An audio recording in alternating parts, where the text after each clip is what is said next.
بسم اللہ الرحمن الرحیم الحمد لله نحمده ونستعينه ونستغفره ونؤمن به ونتوكل عليه ونعوذ بالله من شرور أنفسنا ومن سيئات أعمالنا من يهده الله فلا مضل له ومن يضلله فلا هادي له ونشهد أن لا إله إلا الله وحده لا شريك له ونشهد أن سيدنا ومولانا محمدا عبده ورسوله صلى الله عليه وعلى آله وبارك وسلم تسليما كثيرا أما بعد فأعوذ بالله من الشيطان الرجيم بسم الله الرحمن الرحيم والسماء ذات البروج واليوم الموعود وشاهد ومشهود قتل أصحاب الأخدود النار ذات الوقود إذ هم عليها قعود وهم على ما يفعلون بالمؤمنين شهود وما نقموا منهم إلا أن يؤمنوا بالله العزيز الحميد الذي له ملك السماوات والأرض والله على كل شيء شهيد صدق الله العظيم وقال النبي صلى الله عليه وسلم لا يؤمن أحدكم حتى أكون أحب إليه من والده وولده والناس أجمعين أو كما قال النبي عليه الصلاة والسلام رب اشرح لي صدري ويسر لي أمري واحلل عقدة من لساني يفقهوا قولي اللهم صل على سيدنا مولانا محمد في أول كلامنا اللهم صل على سيدنا مولانا محمد في أوسط كلامنا اللهم صل على سيدنا مولانا محمد في آخر كلامنا بلغ العلا بكماله كشف الدجى بجماله حسنت جميع خصاله صلوا عليه وآله معزز سامعین اکرام، بھائیوں، بزرگوں، دوستوں، اللہ تبارک و تعالی دنیا میں انسان کو آزمائش اور امتحان کے لیے بھیجا ہے، اور امتحان آزمائش ایسے ہی ہوگی جیسے اللہ چاہتے ہیں۔ آزمائش انسان جیسا چاہتا ہے ویسے آزمائش نہیں ہوگی۔ آزمائش اور امتحان کا مطلب ہی یہی ہے کہ آدمی جس چیز کو نہیں چاہتا وہ چیز سامنے آنے کو امتحان کہتے ہیں۔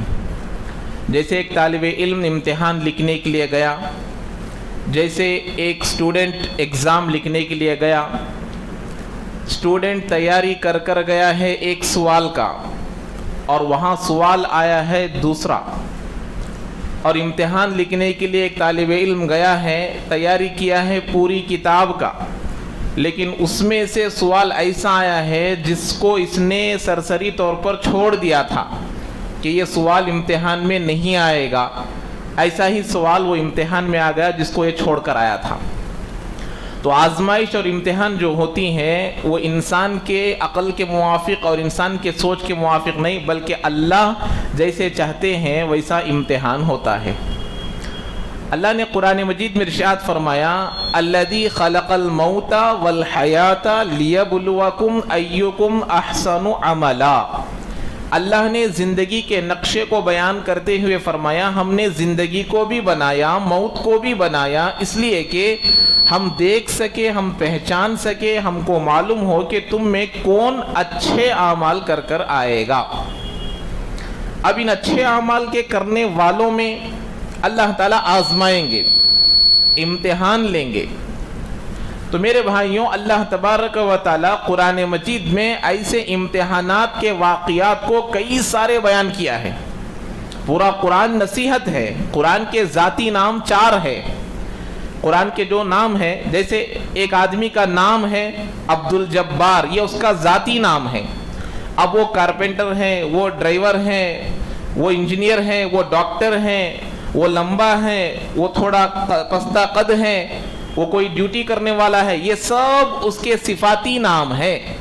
تو ایسے ہی قرآن کے کئی سارے نام ہیں، اس میں سے ذاتی نام 4 ہے۔ ایک تو قرآن مجید، یہ قرآن کا ذاتی نام ہے۔ قرآن کا مطلب ہی ہے وہ کتاب جس کو زیادہ پڑھی جائے۔ دنیا میں قرآن سب سے نمبر 1 پر آتی ہے، پہلے نمبر پر آتی ہے، جو دنیا میں سب سے زیادہ پڑھی جانے والی ہے۔ ہر سیکنڈ، ہر دن، ہر لمحہ، ہر مہینہ، ہر سال جب سے قرآن نازل ہوا اس وقت سے پورے دنیا میں قرآن کا حصہ پڑھا جا رہا ہے، کسی بھی وقت میں تلاوت بند نہیں ہوئی ہے، تو اس لیے اس کو قرآن مجید کہا جاتا ہے۔ قرآن مجید کا دوسرا ذاتی نام ہے کتاب، جو کتاب محفوظ ہے، اس میں کسی قسم کی اس کے اندر تبدیلی نہیں ہے، اس میں کسی قسم کی زیادتی نہیں ہے، اس میں کسی قسم کی کمی نہیں ہے، پوری چیز محفوظ ہے کتابت کے ساتھ، لہذا اس کا نام کتاب ہے۔ تیسرا نام قرآن کا وہ ہے فرقان۔ قرآن کا ذاتی نام فرقان بھی ہے۔ فرقان کا کیا معنی؟ کہ حق کو حق کہہ کر بتانا اور باطل کو باطل کہہ کر بتانے والی کتاب وہ قرآن مجید ہے، کہ یہ سچ ہے، یہ جھوٹ ہے، یہ حلال ہے، یہ حرام ہے، یہ مناسب ہے، یہ غیر مناسب ہے، یہ اللہ کی رضامندی ہے، یہ اللہ کی نافرمانی ہے، یہ نبی کی اتباع ہے، یہ نبی کی نافرمانی ہے، ان تمام چیزوں کو واضح کر کر بتانے والی کتاب قرآن ہے، اس لیے اس کو فرقان کہتے ہیں۔ چوتھا ذاتی نام قرآن مجید کا ذکرا ہے۔ ذکرا کے معنی ہیں قرآن مجید، ذکرا کے معنی ہے نصیحت۔ قرآن میں نصیحتیں ہیں، قرآن میں عبرتیں ہیں، قرآن میں واقعات ہیں۔ یہ کیا کوئی واقعہ نہیں ہے کہ امی جان بچے کو جب نیند نہیں آ رہی ہے یا بچے کو جب کھانا نہیں کھایا جا رہا ہے تو اس کو کوئی کہانی سنا کر اس کو سلا دیتی ہیں۔ ایسے کہانیاں نہیں، یہ ایسے واقعات نہیں کہ لوگوں کو دل بہلانے کے لیے بیان کیا جائے، نہیں، بلکہ جیسے آدمی کے لیے زندہ رہنے کے لیے کھانا ضروری ہے، جیسے آدمی زندہ رہنے کے لیے پانی ضروری ہے، جیسے آدمی زندہ رہنے کے لیے سانس کی ضرورت ہے، جیسے آدمی زندہ رہنے کے لیے ہوا کی ضرورت ہے، جیسے آدمی زندہ رہنے کے لیے دھوپ کی ضرورت ہے، جیسے آدمی زندہ رہنے کے لیے زمین آسمان کی ضرورت ہے، اس سے بھی کئی زیادہ گنا زیادہ ضرورت قرآن مجید کی ہے اگر آدمی دونوں جہاں میں کامیاب ہونا چاہتا ہے۔ کامیاب ہونے والے آدمی کے لیے قرآن راہب ہے، رہبر ہے، اس کا ہادی ہے۔ یہ قرآن کا ایک نام، صفاتی نام ہادی ہے، کہ یہ ہدایت دکھلانے والا ہے۔ تو اس میں اللہ تبارک و تعالیٰ کئی سارے واقعات کو بیان کیا۔ اس میں سے ایک واقعہ جو میں نے ابھی تلاوت فرمائی، وَالسَّمَاءِ ذَاتِ الْبُرُوجِ، یہ سورہ بروج کی آیتیں ہیں۔ اللہ قسم کھا کر کہہ رہے ہیں کہ آسمانوں میں، بروج کی قسم جو آسمانوں میں ہے، ہم لوگ، یہ قرآن کب نازل ہوا؟ 1400 سال پہلے قرآن نازل ہوا۔ اگر کوئی آدمی یہ کہتا ہے کہ قرآن کو نبی نے لکھا یا ابو بکر نے لکھا تو اس آدمی سے ہم یہ سوال کر سکتے ہیں کہ اللہ کے بندے، یہ تمہارا ہوائی جہاز، یہ تمہارے راکٹ، یہ تمہارے سیارے، یہ تمہاری جو راکٹیں ہیں، اب یہ جس کو تم بھیجتے ہو سیٹلائٹ کے طور پر، یہ سب کب ایجاد ہوئے؟ 1400 سال بعد۔ لیکن میرے اللہ نے 1400 سال پہلے ہی بتایا، قسم ہے ان چیزوں کی، ان راستوں کی جو آسمانوں میں ہے۔ زمین میں راستے معلوم ہیں ہم لوگوں کو، یہ بنگلور جانے والا، یہ حیدرآباد جانے والا، یہ کرنول جانے والا، یہ گنٹور کو جانے والا، یہ راستے انسان کو پہلے سے ہی معلوم۔ آسمانوں میں راستے ہیں، اس کی خبر اللہ نے 1400 سال پہلے دے دیا، اسی کی قسم کھا رہا ہے کہ قسم ہے ان راستوں کی، ان بروجوں کی جو آسمانوں میں ہیں۔ وَالْيَوْمِ الْمَوْعُودِ، اور اللہ کہہ رہے قسم ہے اس دن کی جس کا وعدہ کیا جا رہا ہے، وہ آخرت کا دن ہے۔ تفسیر میں جانا نہیں چاہتا، اس لیے کہ جو واقعہ بیان کرنا ہے وہ بہت بڑا ہے، تو اللہ تبارک و تعالیٰ واقعے کی اس دن کی قسم کھا رہے ہیں جو جس کا وعدہ کیا گیا، وہ قیامت کا دن ہے۔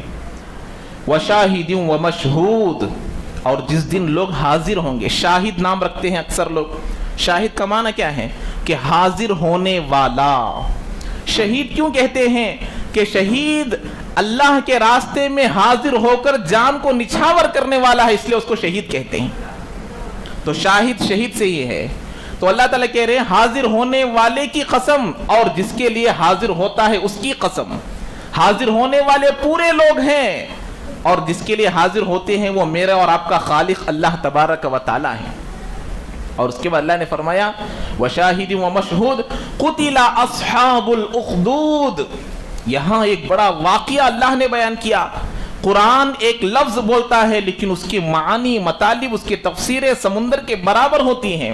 اللہ نے فرمایا کہ قتل اصحاب الاخدود، ہلاکتی ہو ان لوگوں پر، اللہ کی لعنت ہو ان لوگوں پر جو خندقیں کھود رہے تھے. بعض لوگ کہتے ہیں کہ نبی علیہ السلام کی پوری زندگی میں نبی نے کسی کو بد دعا نہیں کی. اللہ کے تبارک و تعالی یہ اسلام میں بد دعا دینے کا نہیں ہے. اللہ کے نبی کسی کو بد دعا نہیں دیے، اللہ کے نبی کسی کو برا نہیں چاہیں. یہ بالکل غلط ہے. قرآن حدیث کے موافق، قرآن حدیث کی تفسیر میں، قرآن حدیث کے تشریحات میں اگر ہم ان باتوں کو سوچیں گے تو غلط ہے. قنوت نازلہ پوری کی پوری بد دعا ہے. جن لوگوں نے صحابہ کو شہید کر ڈالا، کیا اب ان لوگوں کے لیے رحمت کی دعا کریں گے؟ جو لوگ قرآن کو مٹانا چاہ رہے ہیں کیا ان کے لیے رحمت کی دعا کریں گے؟ جو لوگ دین کو ختم کرنا چاہ رہے ہیں کیا ان کے لیے رحمت کی دعا کی جائے گی؟ اللہ کے نبی علیہ السلام مہینہ بھر ان لوگوں پر بد دعا کیے ہیں جنہوں نے صحابہ کو شہید کر ڈالا تھا.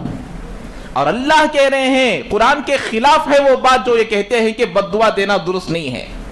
اللہ کہہ رہے ہیں قتل اصحاب الاخدود، ان خندق کھودنے والوں پر ہلاکتی ہو. اور میں نماز میں پڑھ رہا ہوں اور میں کہہ رہا ہوں کہ ہلاکتی ہو ان خندق کھودنے والوں پر. میں نہیں بلکہ جب سے سورہ بروج نازل ہوا، جب سے لے کر قیامت تک نماز میں بد دعا کی جا رہی ہے ان لوگوں پر جو خندق کھود کر ظلم کیے تھے. تو اللہ نے کہا قتل اصحاب الاخدود، ہلاکتی ہے ان خندق کھودنے والوں پر. کیوں کھودا گیا تھا؟ قتل اصحاب الاخدود النار ذات الوقود، آگ والے. اور وہ آگ کیسی تھی؟ بھری ہوئی تھی. پورا کے پورے خندقیں آگ سے بھری ہوئی تھی. واقعہ یہ تھا کہ اللہ کے نبی علیہ السلام کی حدیث مبارکہ، مسلم شریف ایک بہت بڑی کتاب ہے. بخاری شریف کے بعد سب سے بڑا درجہ مسلم شریف کا ہے. اس میں اس واقعہ کو بیان کیا گیا کہ ایک بادشاہ تھا جو پچھلے زمانے میں، ابھی نبی نہیں آئے، بہت پرانا واقعہ. ایک بہت بڑا بادشاہ تھا. اس بادشاہ کے پاس ایک جادوگر رہا کرتا تھا. اس جادو کی وجہ سے اس کی بادشاہت چلا کرتی تھی. تو وہ آدمی کہنے لگا اب میری موت کا وقت آ گیا ہے، میں اگر مر جاؤں گا. اب اس کے دل میں، بادشاہ کے دل میں آیا کہ اگر یہ مر جائے گا جادو کرنے والا جس کی وجہ سے میری بادشاہی چل رہی ہے، اگر یہ مر گیا تو میری بادشاہی بھی ختم ہو جائے گی. میں بادشاہ ہوں اور میں غلام بن جاؤں گا. اس لیے اس نے اس سے مشورہ کیا اور کر کہنے لگا دیکھو جس پر تم زیادہ بھروسہ کرتے ہو ایسے ایک آدمی کو روزانہ میرے پاس بھیجو، میں اس کو روزانہ جادو سکھلا دوں گا اور میرے مر جانے کے بعد میرے کام کو وہ سنبھالے گا، جس کی وجہ سے تمہاری حکومت بھی باقی رہے گی، تمہاری بادشاہی بھی باقی رہے گی. ابھی اس بات کو سن کر خوش ہو گیا. اب اس کے پاس جو ایک آدمی تھا انہی میں سے ایک آدمی کو چن کر وہ اس کے پاس روزانہ بھیجا کرتا تھا جادو سیکھنے کے لیے. اب یہ روزانہ جاتا تھا جادو سیکھ کر آتا تھا، روزانہ جاتا تھا جادو سیکھ کر آتا تھا. درمیان میں ایک اللہ والا اس کو ملا جس کو راہب کہتے ہیں. اب وہ راہب اس کو ملا تو اب وہ اس کی مجلسوں میں بیٹھا کرتا تھا. اب وہاں پر وہ روزانہ دین کی باتیں سیکھا کرتا تھا. اب جادو سیکھنے بھی جا رہا ہے اور دین کی بات سیکھنے بھی جا رہا ہے. تو ایک دن اب اس کے پاس جاتا تو تاخیر سے جاتا. جادوگر پوچھتا کہ کیوں آج تاخیر سے آئے ہو؟ وہ کوئی عذر بتا دیتا، آج یہ کام تھا، آج وہ کام تھا. لیکن ایسے ہی معاملہ چلتا رہا. آخرکار ایک دن ایسا ہوا کہ درمیان میں اب یہ بچہ کیونکہ دین کی باتیں زندگی میں آ گئی تھی، اللہ کا ڈر زندگی میں آ گیا تھا، اللہ کا خوف دل میں آ گیا تھا. اب اس کے دل میں یہ بات آئی جب راستے میں آ رہا تھا، جب راستے میں یہ اپنے راہب کے پاس جا رہا تھا، درمیان میں قریے میں گاؤں میں لوگوں کے درمیان ایک شیر آ گیا تھا. اب سب لوگ گھبرا رہے ہیں کہ شیر آئے گا، حملہ کرے گا، ہر ایک کی جان چلے جائے گی. تو اب یہ دیکھنے کے لیے اب یہ جو بچہ تھا، جو ابھی بڑا آدمی نہیں یہ بچہ تھا، اب اس کے دل میں ایک بات آئی کہ اب اے اللہ یہ پتھر کو لے کر جو اس کو ماروں گا، اب مارنے کی وجہ سے اگر وہ راہب جو دین کی باتیں سکھلا رہا ہے اگر وہ سچا ہے، وہ دیندار ہے، اگر وہ امانتدار ہے، اگر وہ حق پر ہے، تو میں اس کی وجہ سے اس کو لے کر مارتا ہوں، اگر یہ شیر بھاگ جائے گا تو وہ حق پر ہے اور میں اسی پر قائم رہوں گا۔ یہ بات کو سن کر وہ پتھر لے کر مارا تو شیر بھاگ گیا۔ اب اس کے دل میں اور عظمت بڑھ گئی۔ اب جا کر وہ کہنے لگا اصل میں روزانہ جادو سیکھنے کے لیے بھی جایا کرتا تھا اور آپ کے پاس دین سیکھنے کے لیے بھی آتا تھا۔ تو وہ کہنے لگا دیکھو میں تمہیں پوری چیزیں بتلا دیتا ہوں، دین کیا ہے، اللہ کیا ہے، رسول کیا ہے، سب چیزیں بتا دیتا ہوں، لیکن کبھی بھی جو باتیں میں نے تم کو سکھلایا ہے یہ کون سکھائے ہیں کسی کے پاس بیان نہ کرنا اور میرا نام کبھی بھی نہ لینا۔ اب یہ اللہ کے نام سے لوگوں کی بیماریوں کو شفا کرتا تھا، اندھوں کو دیکھنے کے جیسا بنا دیتا تھا، گونگوں کو بات کرنے والا بنا دیتا تھا، اللہ کے حکم سے، اللہ کے فضل سے دعا کر کر اللہ کے حکم سے بنا دیتا تھا۔ ایک مرتبہ بادشاہ کے پاس ایک اندھا آدمی آیا اور آ کر دیکھنے لگا، پوچھا کہ کیسے، اور وہ جو بچہ تھا اس کے پاس جو بھی پریشانی لے کر آتا تھا ان سے کہتا تھا میں تمہاری پریشانی کو دور کر دوں گا لیکن ایمان لانا پڑے گا، کلمہ پڑھنا پڑے گا، لا الہ الا اللہ بولنا پڑے گا، کہ پورے دنیا سے کچھ نہیں ہوگا، پورے دنیا سے کچھ نہیں ہوگا، دنیا میں رہنے والی چیزوں سے کچھ نہیں ہوگا، جب اس بات کو مانو گے تو میں تمہارا علاج کروں گا۔ اب ایسے علاج چلتا رہا۔ یہ آدمی آ کر کہنے لگا کہ فلاں جگہ میں گیا، میری آنکھیں ٹھیک ہو گئی، کس نے کیا؟ فلاں آدمی نے کیا۔ کیسے کیا؟ اللہ کے نام پر کیا، اللہ کے فضل سے کیا، اللہ کے انعام سے کیا۔ تو وہ کہنے لگا خدا تو میں ہوں، میں بادشاہ ہوں، میرے سے سب کچھ ہوتا ہے، یہ کون بچہ ہے؟ اسے پکڑ کر لاؤ۔ اب اس کو بادشاہ کے سامنے لایا گیا، اس کو رکھا گیا اور اس سے پوچھا گیا، اب اس کو ظلم کیا گیا، اس کو مارا گیا، اس کو پیٹا گیا، اور آخر کار اس نے اس راہب کا نام بتلا دیا کہ مجھے فلاں نے سکھلایا ہے۔ اب وہ آدمی کو بلایا گیا اور اس راہب کو قتل کر دیا گیا، اس کی جان لے لی گئی۔ اب جیسے اس کو ختم کر دیا گیا، اب اس بچے کے بارے میں کہا کہ لے جا کر اس کو پہاڑ کے اوپر سے پھینک ڈالو۔ اب اس کو پہاڑ پر لے جایا گیا، اس کے مارنے کے کئی سارے تدابیر سوچی گئی۔ اب پہاڑ پر لے کر جا کر اس کو پھینکنے کے لیے گئے تو یہ دعا کرنے لگا کہ اللہم اکفنی بما شئت۔ اس نے دعا کیا کہ اے اللہ تو میرے لیے کافی ہو جا جیسے تو چاہتا ہے، مجھے ان لوگوں سے بچا، میں دعا نہیں کرتا، مجھے موت سے بچا، میں دعا نہیں کرتا، میں یہ نہیں کہتا کہ میری جان نہ جائے، اے اللہ مجھے ایسے بچا جیسے تو چاہتا ہے۔ بما شئت، اللہ وہ ہے جو ہر چیز کو پانے والے ہیں، اللہ وہ ہے جو ہر چیز کی تاثیر کو ختم کرنے والے ہیں، وہی تو اللہ ہے جو حضرت ابراہیم علیہ السلام کو جلنے والی آگ سے بچائے، پانی جو ڈبانے والا ہے حضرت موسیٰ کو بچائے، وہی چھری ہے جو کاٹ کر لوگوں کی جانوں کو لیتی ہے، لیکن حضرت اسماعیل علیہ السلام کے گردن پر نہیں چل پائی، وہ ڈبانے والا پانی حضرت موسیٰ کو نہیں ڈبا سکا، وہ آگ جلانے والی حضرت ابراہیم کو جلا نہیں سکی۔ ان تمام واقعات کو سامنے رکھ کر اس نے کہا کہ اے اللہ جیسے تو چاہتا ہے ویسا میری حفاظت فرما، میرے لئے کافی ہو جا۔ تو وہاں پر پہاڑ ہلنے لگا، جو اسے مارنے گئے تھے سب لوگ گر گئے، یہ بچ گیا۔ اب سمندر میں پھینکنے کے لیے گئے، سب گر گئے، یہ بچ گیا۔ آخرکار اس کی موت نہیں ہو رہی۔ یہ کیا ہوا؟ اب اس کی موت نہیں ہوئی۔ اب وہ جو واقعہ ہے بہت بڑا، وہاں خندقیں کھودی گئی تھی، اب ایمان لے کر آنا تھا۔ اب یہ بچہ جب یہ اس کی موت نہیں آ رہی ہے تو اب یہ بچہ خود اس کی موت کے بارے میں کہنے لگا میری موت کب آئے گی؟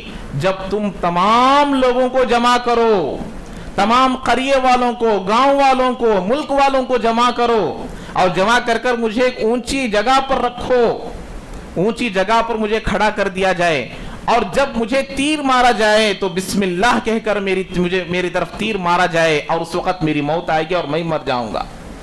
اب پورے لوگ آئے تھے، اب وہاں سب کے سامنے واقعہ تھا، اس کی موت کو، اس کی استقامت کو، اس کی چیزوں کو دیکھ کر جتنے لوگ وہاں تھے ان سب کو یہ سبق ملا کہ کرنے دھرنے والی ذات اللہ کی ہے، کہ جو پہاڑ اس کو نہیں مار سکا، جو آگ اس کو نہیں مار سکی، جو پانی اس کو نہیں ڈبا سکا، کہ یہ بندہ خود اللہ کے نام سے جب مر رہا ہے تو کرنے دھرنے والی ذات اللہ کی ہے، دنیا میں رہنے والوں سے کچھ نہیں ہوتا۔ اس واقعے کا اثر الٹا ہو گیا کہ جتنے لوگ وہاں موجود تھے سب ایمان لے کر آ گئے. تو اب یہ جب ایمان لے کر آ گئے, اب بادشاہ اور بھڑک گیا اور دشمن بن گیا کہ میرا جو مقصد تھا وہ مقصد میرے ہاتھ سے نکل گیا. اب وہاں خندقیں کھودی گئی. قتل اصحاب الاخدود النار ذات الوقود اذ هم علیہا قعود. اب ان لوگوں کو, اب جتنے لوگ ایمان لے کر آئے تھے ان سے کہا جا رہا ہے کہ تم ایمان کو چھوڑ دو, اللہ کو چھوڑ دو, دین کو چھوڑ دو, تم کو چھوڑ دیا جائے گا, تم کو چھوڑ دیا جائے گا. اب وہ کہہ رہے ہیں کہ اب ہم اللہ کے لیے جان دینے کے لیے تیار ہیں, جس اللہ نے جان دیا تھا اس اللہ کے لیے جان دینے کے لیے تیار ہیں. تو ڈھیر کے ڈھیر, جماعتوں کی جماعت اس آگ میں ڈال رہے ہیں اور لوگوں کی جانیں لی جا رہی ہیں, سب لوگ جان دینے کے لیے تیار ہیں. اللہ کہہ رہے ہیں کہ دیکھو یہی تو ہے آزمائش. دنیا میں آزمائشیں آئیں گی, دنیا میں امتحان آئے گا, دنیا میں اللہ آزمائے گا, دنیا میں اللہ ہر ایک ایمان کو جانچے گا. تو آگ میں ڈالا جا رہا ہے. وہاں پر ایک واقعہ لکھا گیا, ایک چھوٹا سا بچہ جو ماں کے گود میں بیٹھ کر دودھ پی رہا تھا, اب اس ماں کو یہ لگنے لگا کہ اب میرے سامنے میرے بچے کو ڈالا جائے گا آگ میں. وہ بچہ دودھ پی رہا تھا, وہ بچہ دودھ پینے کا چھوڑ کر اللہ نے اسے بولنے کی طاقت دے دیا اور وہ بولنے لگا, امی جان گھبرانے کی کوئی ضرورت نہیں ہے, تم یہ سوچ کر ڈر رہی ہو کہ تمہارے آنکھوں کے سامنے مجھے پھینک دیا جائے گا آگ میں, جلنے والی آگ میں ڈال دیا جائے گا. امی جان گھبرانے کی کوئی بات نہیں ہے, یہ دکھنے میں آگ ہے لیکن یہ جنت ہے. اب وہ بچے کو گویا ہی دے دیا اللہ تعالیٰ, بولنے کی طاقت دے دیا. تو ماں کے سامنے بچے کو ڈالنے سے پہلے ماں خود بچے کو لے کر کود گئی اور اپنے بچے کے ساتھ اللہ کو, اپنی جان کو قربان کر ڈالی. جو جان, جو خون, جو زخم اللہ کے راستے میں لگتا ہے, حدیث پاک میں لکھا گیا, حدیث کے تشریحات میں لکھا گیا, جو بندہ اخلاص کے ساتھ اللہ کے راستے میں شہید ہوتا ہے, اپنی جان کو قربان کرتا ہے, وہاں پر ان لوگوں کو جو درد ہوتا ہے, چونٹی جو کاٹتی ہے اس کے برابر ان کو درد ہوتا ہے. اور کوئی آدمی کسی آدمی کے اوپر ہاتھ رکھتا ہے تو جتنا درد ہوتا ہے اتنا درد شہید کو ہوتا ہے. یہ تو درد کی قسم ہے. اور جو تقوی میں, پرہیزگاری میں, ایمان میں, اللہ کے یقین میں آگے بڑھے ہوئے ہوتے ہیں ان کو جان جانے میں مزہ آتا ہے. حضرت خبیب رضی اللہ تعالیٰ عنہ, بہت بڑے صحابی, ان کو قید کر لیا گیا, ان کی جان لی جا رہی ہے, اب ان کو مارا جا رہا ہے. اب انہوں نے جب ان کو مارا جا رہا ہے تو کہنے لگے, فلست ابالی ان اقتل مسلما, مجھے کوئی پرواہ نہیں ہے اگر مجھے مسلمان ہونے کی حالت میں شہید کیا جا رہا ہے, اگر میری جان چلی جا رہی ہے تو مجھے کوئی پرواہ نہیں ہے. اور میں اللہ سے دعا کرتا ہوں کہ اے اللہ میرے مرنے کے بعد بھی اگر یہ لوگ میرے ٹکڑے ٹکڑے بھی کر ڈالے تو میرے ٹکڑوں میں برکت عطا فرما.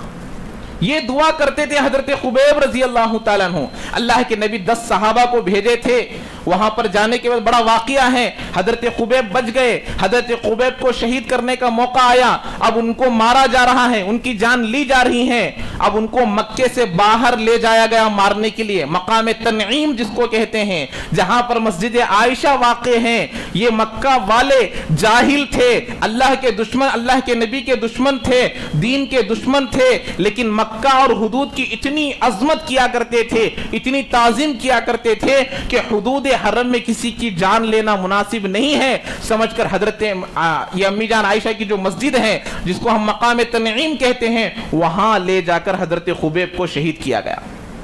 چاہتے تو مکہ میں مار سکتے تھے, لیکن اللہ کے گھر کی تعظیم, اللہ کے حکم کی تعظیم کہ یہاں کسی کی جان لینا مناسب نہیں ہے تو باہر لے جا کر مارے.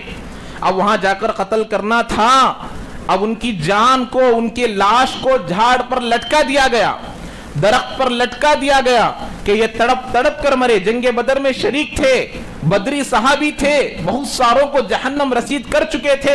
اب ان کو جو مارے ہیں, جو حضرت ابن حارث نے مارا ہے, کہ حارث کو یہ بدر میں مار دیے تھے, اس لیے حارث ان کو خریدا اور ابن حارث خرید کر ان کو قتل کیا ہے, باپ کا بدلہ لیا ہے.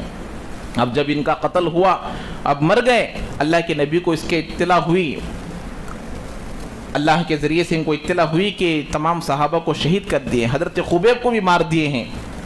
تو جب حضرت خبیب انتقال کر گئے تو ان کی لاش وہاں پڑی ہوئی ہے اجنبیوں کی طرح، اللہ کے نبی کے غلام کی، اللہ کے نبی کے صحابہ کی حضرت خبیب کی لاش لاوارث کی طرح پڑی ہے، اجنبی لاش کی طرح پڑی ہے۔ اللہ کے نبی علیہ السلام نے صحابہ سے کہا وہ لاش کون لائیں گے؟ تو صحابہ میں سے بعض صحابہ تیار ہو گئے کہ ہم جا کر لائیں گے۔ کہا اب یہ لاش لے کر آنے میں پتہ نہیں کہ لاش لے کر آئیں گے یا خود لاش بن کر آئیں گے، لیکن پھر بھی اللہ کا نام لے کر نکلے۔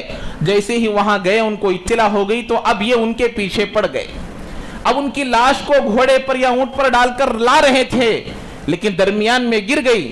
تو گرنے کے بعد جہاں وہ لاش تھی تقریباً 1 مہینے تک وہ لاش تھی اور اس سے خوشبو آ رہی تھی کہ اللہ نے شہداء کے جانوں کو، ان کے جسم کو ایسی حفاظت کرتے ہیں۔ اور جب معلوم ہوا کہ مسلمانوں کے ہاتھ میں بھی وہ لاش نہیں آئے گی تو اللہ تبارک و تعالیٰ نے زمین کو حکم دیا کہ حضرت خبیب کو اندر لے لے، تو اللہ نے ایسی حفاظت فرمائی۔ تو اللہ تبارک و تعالیٰ شہداء کی، شہید کی، جو دین کے لیے اپنی جان کو قربان کرتے ہیں، ان کی ایسی حفاظت فرماتے ہیں۔ تو وہ واقعہ جو میں بیان کیا کہ خندق والوں کو اس میں جماعت در جماعت ڈالا گیا، ان کو اس میں پھینک دیا گیا، کیوں ان کو اتنی بڑی سزا دی گئی؟ کیوں ان کو آگ میں ڈال دیا گیا؟ دودھ پینے والے بچوں کو کیوں آگ میں ڈال دیا گیا؟ دودھ پینے والے بچوں کو بھی نہیں چھوڑا گیا، بوڑھوں کو نہیں چھوڑا گیا، بوڑھوں کو نہیں چھوڑا گیا، عورتوں کو نہیں چھوڑا گیا۔ اللہ نے بیان کیا، اللہ نے بیان کیا الا وما نقموا منهم الا ان يؤمنوا بالله العزيز الحمید۔ ان لوگوں کو مارا اس لیے گیا کہ وہ ایک اللہ کی عبادت کرتے تھے، ایک اللہ کو مانتے تھے۔ جان جا رہی ہے، کوئی آدمی تلوار کو گردن پر رکھ کر کہا کہ کہو اللہ ایک نہیں ہے، 2 ہے، اس وقت میں آدمی کو اجازت ہے کہ وہ کہے کہ 2 اللہ ہے جان بچانے کے لیے، لیکن دل میں ہونا چاہیے کہ اللہ ایک ہے۔ اس کے علاوہ شرک کی دعوت دینا یا شرک کو ماننا یا مندر کو جانا یا مندر کی دعا کرنا یا مندر کے سامنے جانا یا غیروں کے ساتھ جا کر غیروں کے تہواروں میں شریک ہونا، نکاح ٹوٹ جاتا ہے، اس کا ایمان ختم ہو جاتا ہے۔ آج کرسی کے لیے مندر جا رہے ہیں، آج اپنے ایمان کا سودا کیا جا رہا ہے۔ لوگ اپنے الیکشن میں جیتنے کے لیے مندر جا کر وہاں کے پوجا پاٹ میں شریک ہو رہے ہیں۔ آپ لکھ کر رکھ لیجئے، اللہ کی قسم کھا کر بھی اگر کہوں تو میں حانث نہیں ہوں گا، ایسے لوگوں کا ایمان ختم ہو جائے گا، اس کا نکاح ٹوٹ جائے گا۔ اب پھر وہ بیوی کے قریب آنا ہے تو کلمہ پڑھ کر نکاح پڑھ کر آنا پڑے گا، کہ مندروں کے پاس جا رہے ہیں، شرک کی دعوت دے رہے ہیں کہ بھئی یہ تو سیکولرزم ہے، یہ لوگوں کو چلنے کا سبق ہے، کیا اللہ کا دشمن بن کر اللہ کو لے کر چلے گا؟ یہ اس واقعہ ہمیں سبق دے رہا ہے کہ چھوٹا دودھ پیتا بچہ قیامت تک کے آنے والے لوگوں کو دعوت دے رہا ہے، تم اپنی کرسی کے لیے کبھی شرک کی دعوت مت دینا، تم اپنے مقام و مرتبے کے لیے کبھی شرک کی دعوت نہیں دینا۔ اب یہ ایک دوسرے لوگوں کو یہ دعوت دے رہا ہے کہ چلو کبھی بھی کوئی مقام و مرتبہ حاصل کرنے کے لیے، دنیا کی زندگی میں کامیابی حاصل کرنے کے لیے، اپنے سیٹ کو بچانے کے لیے، ابھی سیٹ آتی یا نہیں آتی معلوم نہیں، اس سے پہلے ہی یہ ان کاموں کو انجام دے رہا ہے۔ تو ہمارا اسلام اس کی دعوت نہیں دیتا، صرف ایک وقت میں وہ دعوت دیا ہے۔ اللہ خود قرآن میں بیان فرمایا کہ جب تم کو مجبور کیا جا رہا ہو، جان لینے تک تمہاری نوبت آ گئی ہو، جان لینے کے وقت تک، جان جانے کے وقت میں سور تک بھی ناجائز چیز بھی حلال ہو جاتی ہے۔ آدمی کی جان جا رہی ہے، سامنے شراب ہے، آدمی کی جان جا رہی ہے، وہاں پر کوئی حرام جانور ہے، تو اب اس کو اپنی جان بچانے کے بقدر بھی کھا کر اپنی جان کو بچانا فرض ہے۔ ایسے ہی اگر کوئی آدمی اپنے گردن پر اگر تلوار کو رکھ کر کہہ رہا ہے کہ اللہ ایک ہے، نہیں ہے، تو اب اس کی بات کو مانا جا سکتا ہے، لیکن دل میں ہونا چاہیے کہ اللہ ایک ہے۔ لیکن یہ کرسی جان جانے والی ہے، یہ کرسی کی وجہ سے اپنا ایمان کو بیچنا، یہ اپنے الیکشن کے لیے اپنی جان اپنے ایمان اور اپنے اعمال کو بیچنا یہ کبھی بھی کسی بھی وقت میں جائز نہیں ہے. یہ جو لوگ کر رہے ہیں اور جو اس کی دعوت دے رہے ہیں, جو اس میں حصہ لے رہے ہیں اور ان کا تعاون کرنے والے, ان کا ساتھ دینے والے, یہ سب کے سب برابر کے حصے دار ہیں. ان کا ایمان خطرے میں ہے, ان کے عقائد خطرے میں ہیں. یہ نبی کے بھی دشمن کہلانے کے قابل ہیں, یہ اللہ کے دشمن کہلانے کے قابل ہیں. دین پھیلے گا, ہمارا دین پہلے سے دین تھا, اب بھی دین ہے, قیامت تک دین رہے گا. اس کے علاوہ کسی میں کامیابی حاصل کریں گے. حضرت عمر جیسے صحابی جن کے بارے میں اللہ کے نبی نے کہا میرے بعد اگر کوئی نبی بننا چاہتا, نبی بن سکتا تو عمر بن سکتا, ایسے صحابی نے فرمایا دیکھو اللہ تبارک و تعالی نے ہم کو عزت بخشی ہے اسلام کے ذریعے سے. اللہ فرما رہے ہیں اعزنا, حضرت عمر فرما رہے ہیں اعزنا اللہ بالاسلام, اللہ ہم کو عزت بخشا ہے اسلام کے ذریعے سے. فَإِنِ ابْتَغَوْا لِغَيْرِ دین, اللہ فرما رہے ہیں کہ اگر تم دین کے علاوہ میں عزت کو حاصل کرو گے اللہ تبارک و تعالی تم کو ذلیل کر دے گا. تو میرے بھائیوں, یہ واقعات کو اللہ تعالیٰ جو بیان کرتے ہیں ہماری عبرت کے لیے, ہمارے اسباق کے لیے ہیں, اس لیے اس میں سبق حاصل کرنا چاہیے. دنیا میں جو کچھ بھی ہو جائے کبھی ایمان کا سودا نہیں کرنا اور ایمان کو نہیں چھوڑنا, اعمال کو نہیں چھوڑنا چاہیے. اللہ تعالیٰ ہم تمام کو عمل کی توفیق نصیب فرمائے. جو حضرات سنت نہیں پڑھے سنت ادا فرما لے.